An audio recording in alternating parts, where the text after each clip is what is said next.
Welcome to Climate Quickies, bite-sized nuggets of climate goodness from our TEDxLondon experts in under 5 minutes. In this week's Climate Quickie, live from TED's Countdown Summit in Detroit, we're joined by Just Energy transition leader Ramón Méndez Galain to share a major climate success story. 15 years ago, Uruguay was experiencing an energy crisis. Today, the nation produces 98% of its electricity from renewable sources and even exports extra energy to countries like Argentina and Brazil. Former particle physicist Ramón charted the country's transition to renewables as head of the country's national energy agency. Let's head over to Ramón to hear how he did that and how we can apply that model to our own countries to get energy costs down. Stay curious.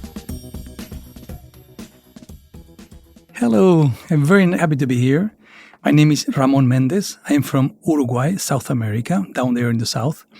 And I have been a professor at university, researching in physics for many years.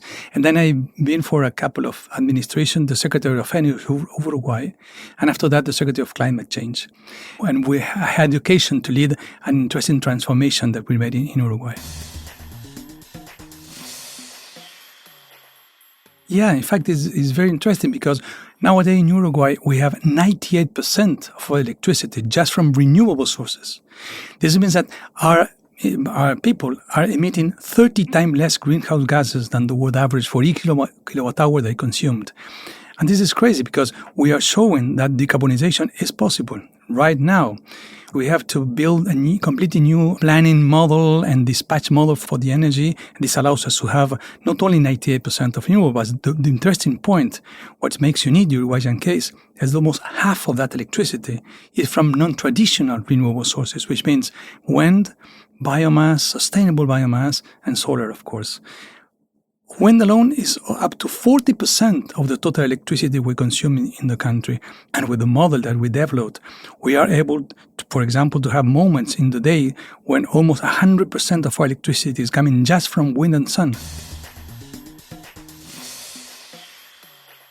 So intermittent sources are king in Uruguay, and all the rest can follow the variations all over the day of these two sources.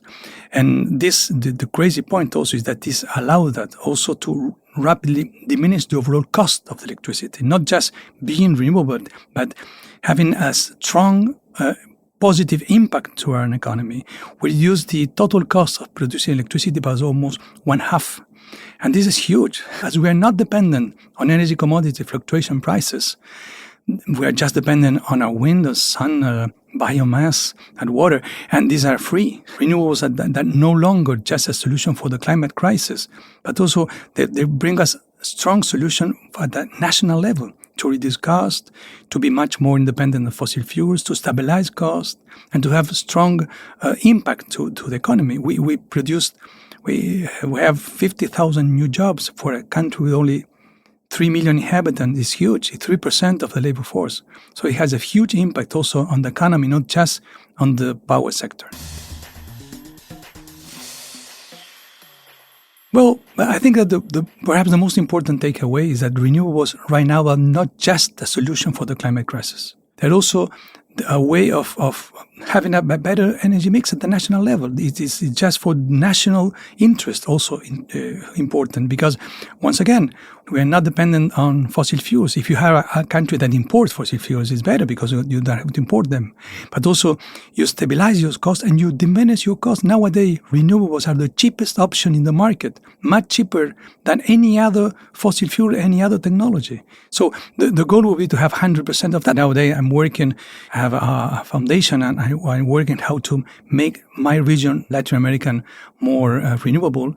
And I'm working with a number of countries from north to south in Latin America, and what I can see is that this solution works.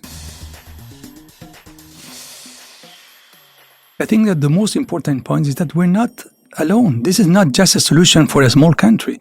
For biggest country, I think it's even more easy because you have more power in order to do what we did. Much more possibilities. But for sure, there's one special ingredient that you cannot miss. You have to have a strong leadership and a very strong political will to move forward. Otherwise, things will not change. It's not that just thinking that we put renewables in the grid that we're going to change the mix. This is not happen. You have to make a lot of important changes. You have to change the way you plan, the way you operate, and your system, and how your business model is.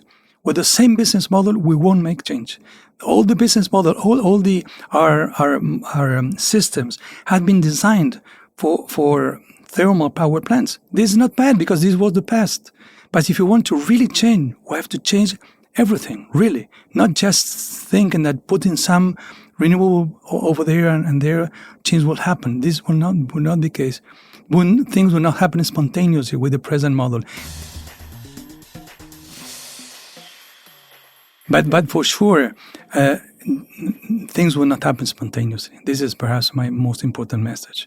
Really, we have to have more public policies to help the market to go in the appropriate direction. Energy is not just an optimization of cost and not just technology. It's also geopolitical, it's also social dimension, it has also, of course, environmental dimension, cultural dimension, ethical dimension. This is not just market, this is public policies. So we have to have public policies that leads the market in the correct direction. This is not just adjusting some regulation. This is not the case. It's really a transition, rethinking the system, rethinking or even the institution in the system and the roles of the different organization, public roles in the system. This is what would have to be redesigned. But you have to change not only the way that we produce, but also the way what we consume. What makes us happy? Consuming more, or living in a better world, or living a better world for our children and grandchildren. This is the question I think that we should answer ourselves right now. What makes us happy? Thanks for listening to this Quickie. This episode was created by our superstar podcast team at TEDxLondon. Until next time, stay curious.